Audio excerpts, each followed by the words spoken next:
Hi, everybody. It's Dr. Brown here, and it's time for us to read our second book.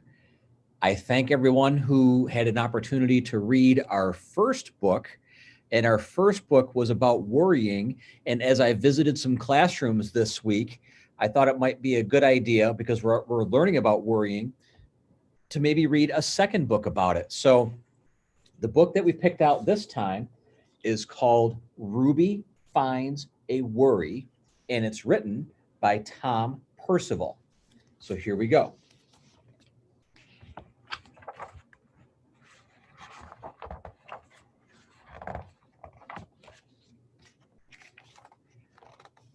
Ruby loved being Ruby. She loved to swing up high.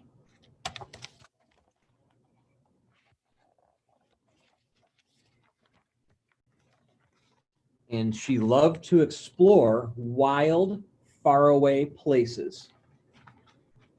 Sometimes she even went all the way to the very bottom of the garden.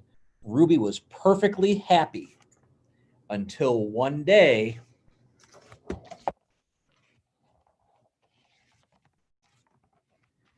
she discovered a worry. It wasn't a very big worry.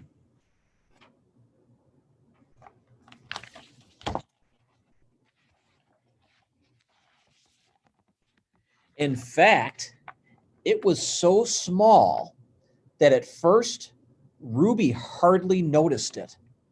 But then the worry started to grow. Each day it got a little bigger.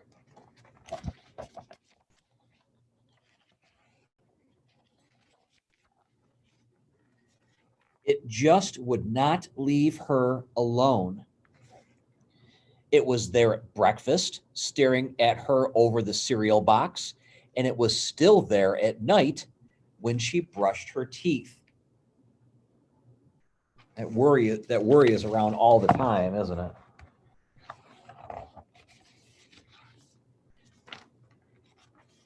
The funny thing is that no one else could see Ruby's worry, not even her teacher. So Ruby pretended that she couldn't see it either.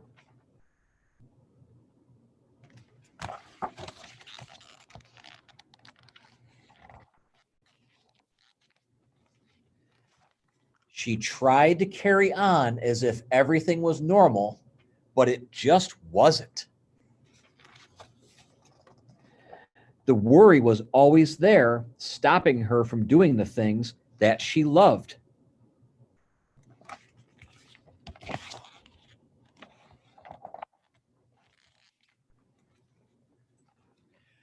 Ruby wondered if the worry would ever go away. What if it didn't? What if it stayed with her forever?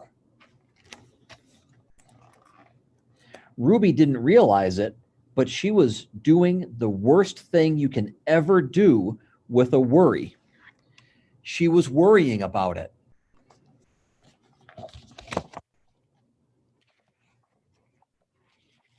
Oh boy, check this out. Oh boy. Now the worry was enormous. It could barely fit in the kitchen at dinner time. It filled up half the school bus. Oh, I wonder what happens next. You are not going to believe what's on this page right here. You are not going to believe it. And it took up whole rows at the movie theater.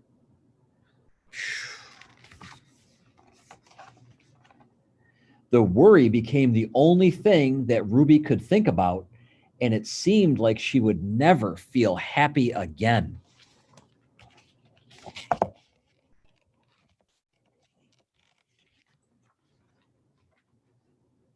Then one day, something unexpected happened.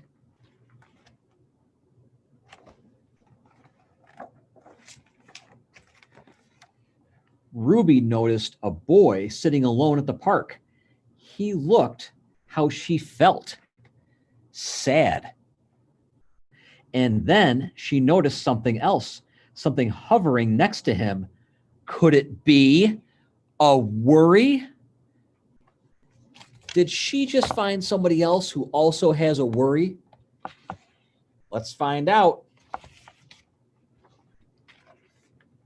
It was. Ruby realized that she wasn't the only person with a worry after all. Other people had them too.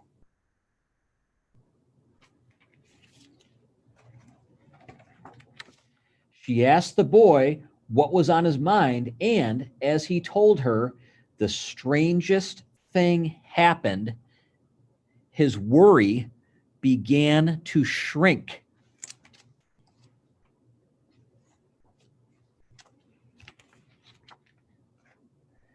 Then Ruby did the best thing you can ever do if you have a worry. She talked about it. That's the best thing you can do if you ever have a worry, is talk to somebody about it. As the words tumbled out, Ruby's worries began to shrink until it was barely there at all. Soon, both of their worries were gone. How awesome is that, huh? Finally, Ruby felt like herself again. Of course, that wasn't the last time she ever had a worry. Everyone gets them from time to time. But now that she knew how to get rid of them,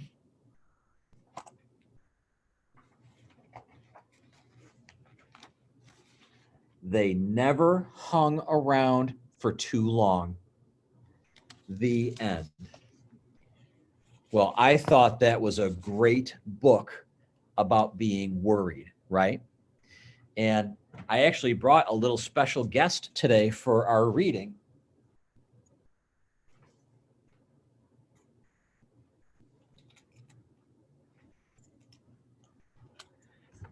And this is Luna. And our students know who Luna is because she helps our students not to worry. I'm going to share my screen for just a moment here. And I want to talk about a few questions that we can ask ourselves about worrying. So the first question is, and you don't need to answer these right now, but maybe you can answer these after we look at them. What are 3 things you worry about, and why do you worry about them? What are 3 things that I worry about? What would be, Luna, what are 3 things that I worry about? Let's see. I worry that my family is always safe.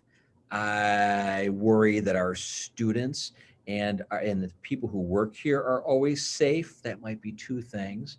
And I just worry that everybody is happy. Maybe that's my 3rd thing, right?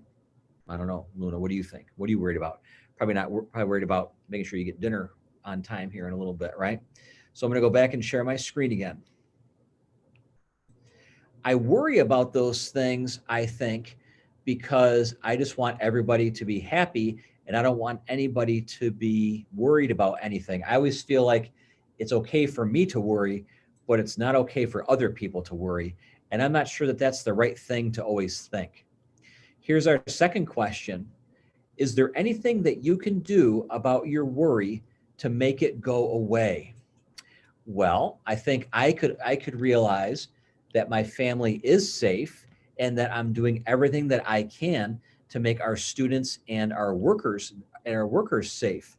So I probably could myself, with my worries, could just think to myself, I know I'm doing the best that I can, so I can't worry about it as much. Now, question number 3, if you have a worry, who do you tell about it and what do they say? So sometimes when I have a worry, sometimes I'll just talk to Luna here. Now, Luna can't talk like I can talk, but I know Luna can hear me, right, Luna? Right? And sometimes if I have a worry, I'll say, Luna, I'm just worried. I want to make sure that everybody's safe. And you know what she does sometimes? Sometimes she'll just give me a kiss or a big yawn or something like that. And that'll make me feel like I don't have to worry. If it's another kind of worry, sometimes I talk to my mom and dad about my worry. Yep, even though I'm an older person, sometimes I'll talk to my mom and dad about a worry. Sometimes I'll talk to a friend about a worry. The most important thing, though, is making sure that I talk to somebody about my worry that I might have. And what they usually say to me is they either say, you have nothing to be worried about, or you don't need to worry, or you can't control the thing that you're worried about. So please don't worry about it. They say lots of things to me to make it so that I don't worry anymore about something. So I think the last question that I'm going to leave you with is, what would you say to someone who was worried about something? And I think if I had to answer that question, I probably would say to somebody, you need to talk to somebody about your worry to see if it's a real worry or an imaginary worry. And if it's a real worry, what are some things that you could do to make the worry go away? And if there was nothing you could do, then you have to understand that sometimes there's just nothing that we can do and we have to move on to the next thing. Okay. But I think I would say you have to talk to somebody about your worry. That's one of the most important things that we can do. So these are the questions that I've got for this book. I really do appreciate you watching us today and reading this book. And next week, I'll be on with another book. Okay. So have a great rest of the day. Luna, say bye.